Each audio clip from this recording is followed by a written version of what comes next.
അപ്പോൾ ഓരോരോ അത്ഭുതങ്ങൾ കാണിച്ച് താൻ മനുഷ്യനെ കുട്ടിയല്ല കേട്ടോ, താൻ ഈശ്വരനാണെന്ന് മറ്റുള്ളവർക്ക് ബോധിപ്പിക്കുക.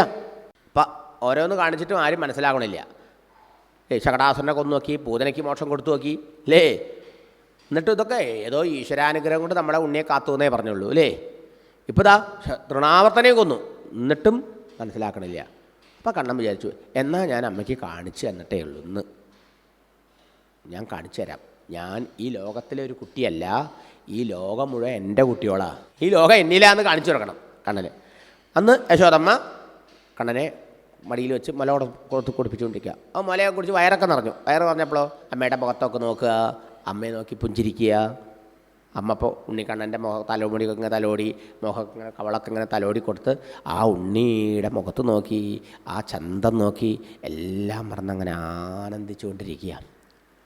യശോദമ്മ ഇങ്ങനെ ആ കണ്ണൻ്റെ മുഖത്ത് ഇങ്ങനെ നോക്കി രസിച്ചുകൊണ്ടിരിക്കുന്ന സമയത്ത് പെട്ടെന്ന് കുട്ടി ഉറക്കം വന്നിട്ടെന്നോണം കോട്ടുവായിട്ടു. കോട്ടുവായ ഇടുമ്പോൾ വായ പൊളിക്കുമല്ലോ എന്ന് പറഞ്ഞാൽ കോട്ടുവായ അങ്ങോട്ട് ഇട്ടു. കോട്ടുവായിട്ടപ്പോൾ യശോദമ്മ മുഖത്ത് ഇങ്ങനെ നോക്കിക്കൊണ്ടിരിക്കല്ലേ.